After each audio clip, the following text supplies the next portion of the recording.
All right, good morning.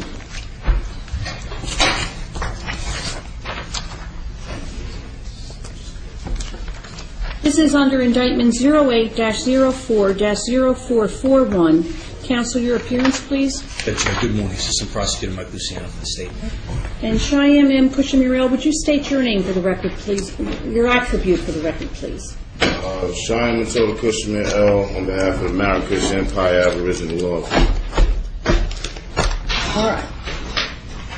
I want to ask you a couple of questions, please. The first question I want to ask you is, are you employed?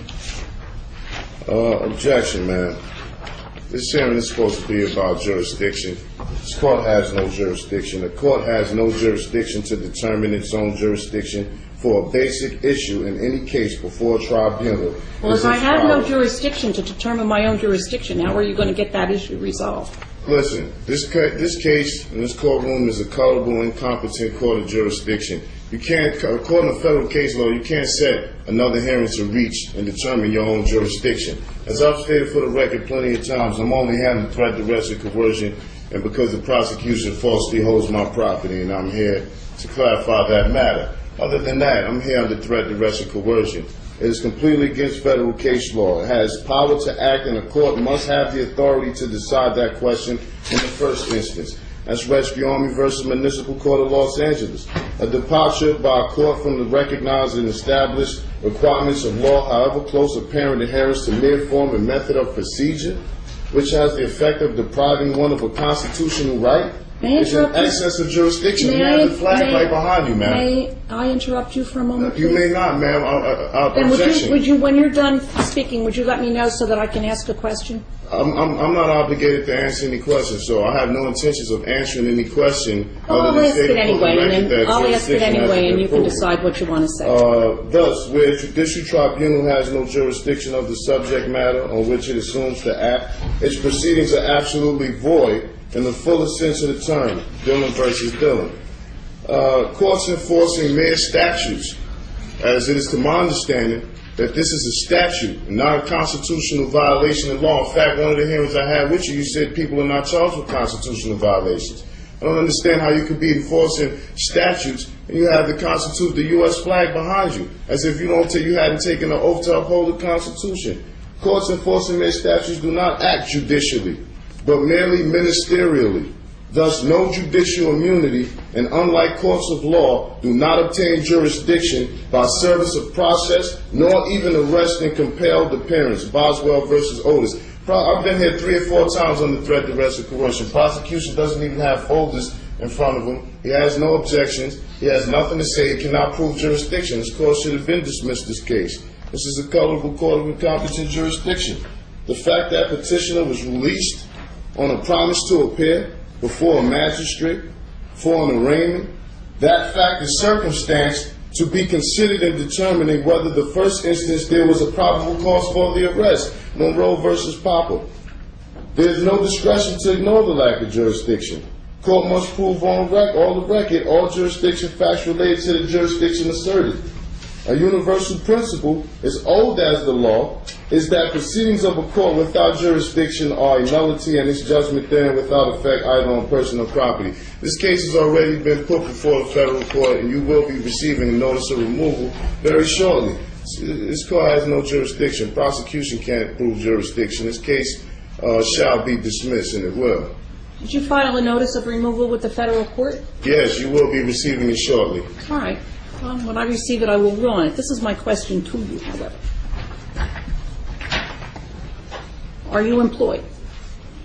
I'm not employed. I'm not employed with any corporations incorporated with the state of New Jersey. Are you employed with any corporation that's incorporated outside of the state of New Jersey? Objection. I'm not here to answer questions about my employment. The last time I was made aware of this was supposed to be about whether this court has jurisdiction And clearly it doesn't. A question about employment has nothing to do with whether this court has jurisdiction, so I'm not obligated to answer those questions. And I shall not be answering any more of those questions that are not pertaining to jurisdictional facts. Well, this is my question to you. I asked it before. If your position is that this court has no jurisdiction to determine its own jurisdiction... Objection, man. That is not my ruling. That is not my holding. I've given you the federal case law regarding such. Maybe you can take some time out that you need to do to recheck that, but that's what the case law says, not what I said. Well, I do have jurisdiction over you. Number one, you're here in my courtroom. Objection, ma'am. You do not have jurisdiction over me. I'm here by way of threat, duress, and coercion. The federal case law stipulates already that compelled appearance and arrest warrants doesn't give a minister acting ministerially and not judicially enforcing their statute's jurisdiction. That's incorrect and false. You do not have jurisdiction because I'm here. You've told me before when I was here that you would lock me up if I didn't come, which was threat, duress, and coercion. I think that you misstate what I told you. Objection, ma'am. I have not misstated. I have the videos. I have it on repeat 24/7. I've seen you say it. I don't recall that I said I would lock you up. Well, objection, ma'am. That's on the record. Well, you can object all that you want, sir. And I will continue to have a difference of opinion about that. All right. Well, we'll continue with today's proceedings then. And I certainly appreciate the courtesy that you extend to me. All right, Mr. Walker, I know that you're here. Yes, you wish to be heard, sir? Your Honor, I have Kevin Walker appearing on behalf of the Office of the Public Defender. We did receive, after the last hearing, a court order directing the Office of the Public Defender to represent this defendant. I did file a motion for reconsideration, noting that there has been no indigency determination, which is an essential component of our appointment. So I would ask respectfully that an indigency determination be made at this time, and absent that the earlier order directing me to represent this defendant be vacated. All right, thank you. Do you wish to be heard on the issue, Mr. Luciano? I don't, Judge. All right. I have inquired of Cheyenne Mutada Kushamurel concerning his employment. He tells me he is not employed in the state of New Jersey by any corporation, and therefore I determine that he does not have the present ability to pay for counsel to proceed in this matter. Objection, ma'am. I don't know this gentleman. I haven't made any contracts with the Public Defender's Office. I don't know what that was an attempt to do, but he does not have the authority to speak for me. So I would appreciate it if any non-identified parties determining to act on my behalf first fill out an IRS Form 56 and notify the IRS that they're acting in some sort of fiduciary capacity. All right. Let's talk about the issue of, Mr. Walker, I want to talk about the issue of jurisdiction.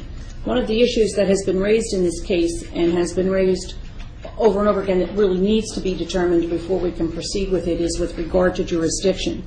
I have received, it was filed with the court, it was received in my chambers on January 7th. I'm not exactly sure if it was filed downstairs on a different day, something that has been entitled a non-negotiable affidavit of fact to dismiss with prejudice for lack of personam jurisdiction, lack of discovery, and lack of an injured party. It purports to raise the issue before the court of lack of jurisdiction with regard to Cheyenne Mutada Kushamurel.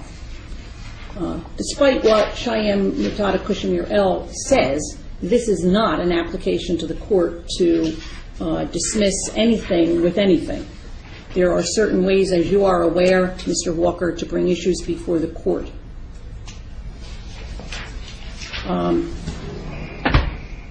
What we need to do is have the issue brought before the court properly by way of a notice of motion. I don't even know if Mr. Luciano got a copy of this, but certainly you know that any motion filed has to be served on the prosecutor.